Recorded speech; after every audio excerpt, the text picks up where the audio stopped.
Welcome to Not Another PD, the podcast for helping professionals who are over dull trainings and death by slideshow workshops.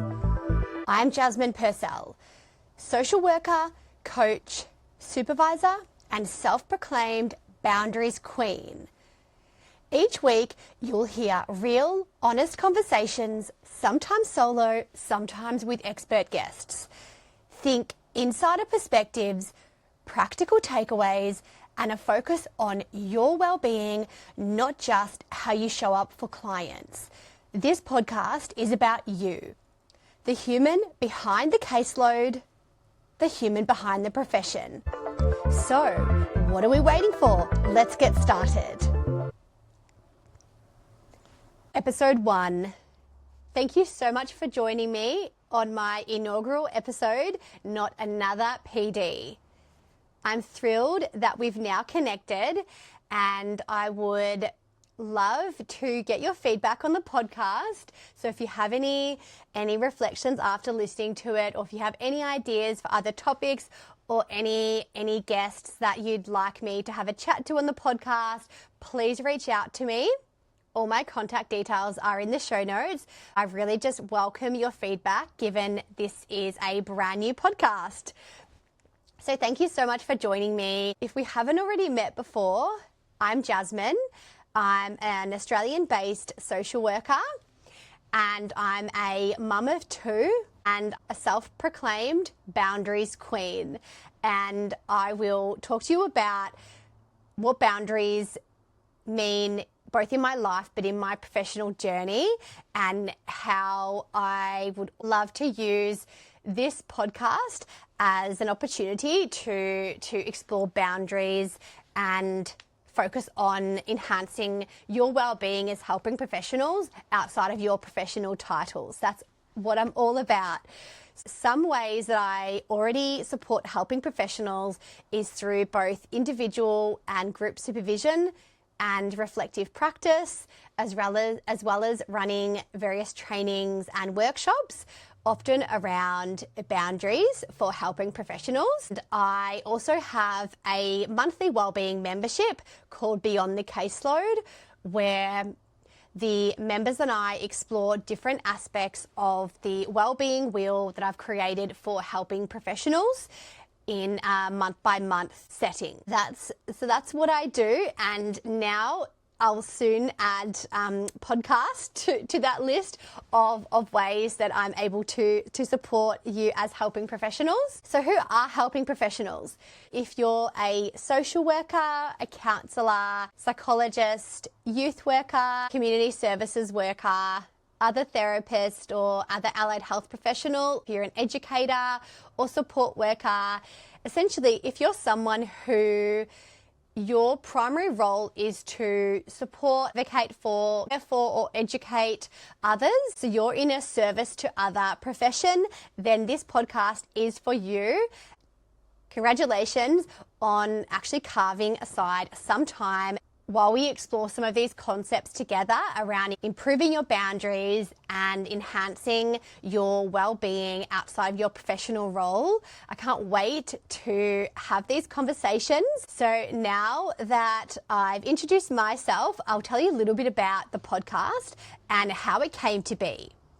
So the podcast, Not Another PD, it really came to me when I was thinking about how to have a greater impact on the well-being of my fellow helping professionals. And I do work with quite a lot of helping professionals, both individually and in groups and through my membership as well.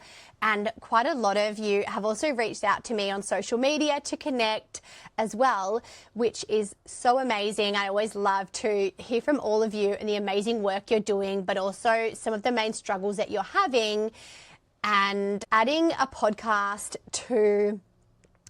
into the mix is all about just elevating the voice of helping professionals and both highlighting the amazing work that you all do every single day of the week, but also the importance of your own well-being being prioritised both by yourself, but also for the organizations that you work within as well. And having these conversations encourages us to consider what we would like our lives to look like outside of work. So once we finish for the day, say if it's at 5 o'clock, once you finish for the day, how would you like your life to look outside of work? Do you want to always be running on empty and over delivering and over giving to your professional role, and you're so depleted that you have nothing left to give yourself and your loved ones outside of work?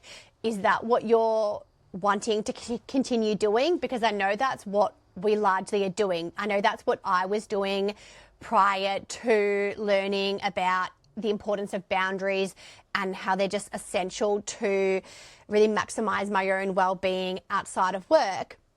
So if you're someone who no longer wants to overgive in your professional role, overgive to everyone else except for yourself, then please keep listening and hopefully something will resonate with you.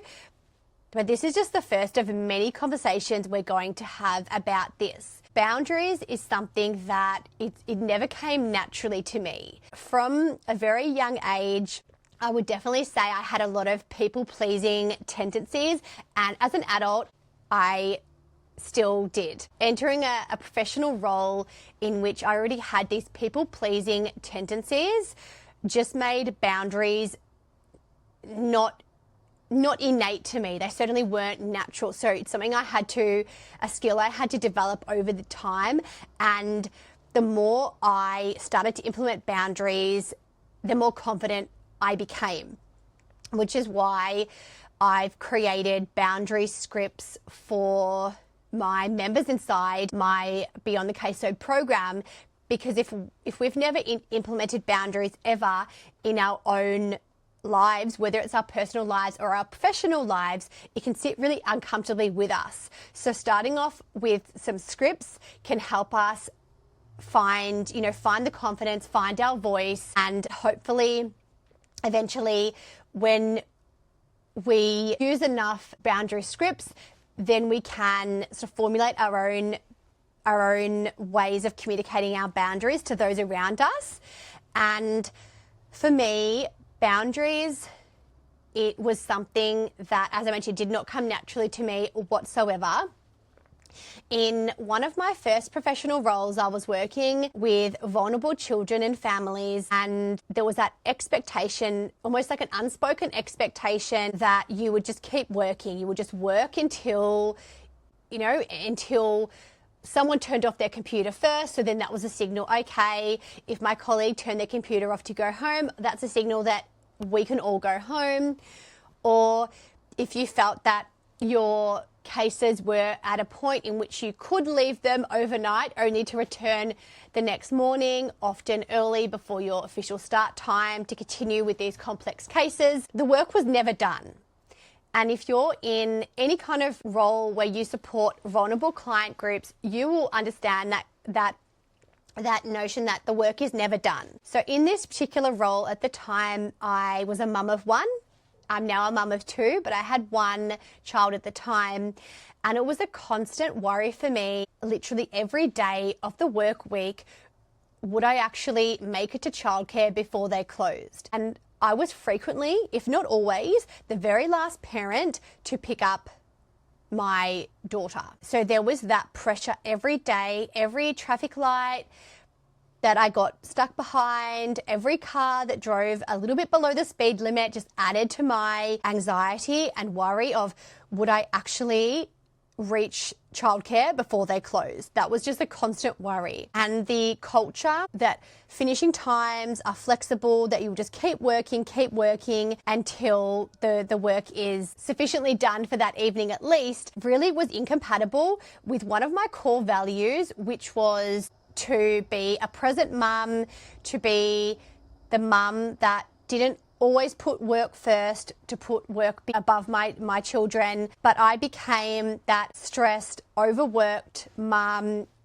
dashing into childcare at about 6:20 when they closed at 6:30 to pick up my overtired, cranky, hungry daughter. And in winter, it was then dark when I picked her up and cold. So it certainly wasn't a pleasant interaction for either of us after a long day. So that started me thinking about boundaries and, well, what are my boundaries? So one of my boundaries was to ensure that I could pick up my daughter and that I needed to finish on time. When I started really implementing those boundaries, and as soon as it turned 5 o'clock, switching off my computer and walking out the door without a second thought about work, and started focusing on my daughter and picking her up and hopefully not running late, and then thinking about what I was going to cook her for dinner, that started to consume my thoughts instead of work. And then there was an unpleasant interaction with my team manager at the time, who pulled me aside either a few days later or the next day. I can't really remember. It was so long ago. But she said to me that you can't leave until I dismiss you. This is something that's resonated with me, that you will leave when I dismiss you. That phrase, brings up all sorts of connotations around, being a scolded child who's doing the wrong thing, who's not playing by the rules. And at the time, I didn't actually openly challenge that. It's something that I regretted many years later, especially now that I supervise and mentor so many helping professionals, and boundaries is a topic that comes up so often. But I wish at the time I had have said something. So this has stuck with me so very many years later. And so now when I call myself the boundaries queen, I'm channeling my early social worker self, who didn't actually have the courage to openly stand up to a team manager. So I wanted to share all of that with you, because it certainly wasn't an easy journey, and boundaries didn't come naturally to me. So if boundaries don't come naturally to you, hopefully by listening to a few episodes, or by working with me, or watching some of my reels on Instagram, perhaps, eventually these concepts will become second nature to you, like they are for me now. So now that you know a little bit more about me and a bit about my stories and why I'm so passionate about boundaries, is what's to come on this podcast. So there's going to be a mixture of solo episodes and also conversations with my expert guests. And my expert guests will come from different helping professions. I will even have conversations with students who are emerging professionals in this space, and find out what their experiences have been around boundaries and their well-being. Every guest on the podcast will answer a question related to my well-being wheel for helping professionals. I do have a free resource that can actually help you consider the different aspects of the well-being wheel for helping professionals that I've created. It's called the Work and Life Audit for Helping Professionals. It's an ebook, and I'll put the link in the show notes so you can get your free copy of that as well. But just to let you know that the 6 core elements of my wellbeing wheel, I probably should have said this at the start, but this is very much unscripted, informal conversation, as that's my style. So the 6 core elements are boundaries and balance, stress and emotional well-being, physical health and energy, workload clarity, identity beyond work, and joy, fun and enjoyment. So that should be all 6. I should have counted so I don't accidentally miss one, but I'm pretty sure that is all 6. And if I'm missing any of them, well, don't worry, it will be in that free audit for you. Thank you so much for joining the very first episode of Not Another PD. I hope this will be the first of many episodes that you will listen to. As I know you're all super time poor, I'm keeping these episodes limited to no more than 20 minutes, sometimes less. I'm aware that all of you have so many competing priorities in your lives, and the last thing you need is an hour-long podcast that ends up taking you longer than your daily commute to work. So the podcast episodes are going to be no more than 20 minutes. If I ever have any longer than that, please come and tell me off, because I'm making a tentative promise to keep the episodes at 20 minutes maximum. Thank you so much for listening to Not Another PD. If today's episode resonated with you, share it with a colleague who could use stronger boundaries, less burnout, and more balance. And don't forget to subscribe. Until next time, keep saying yes less.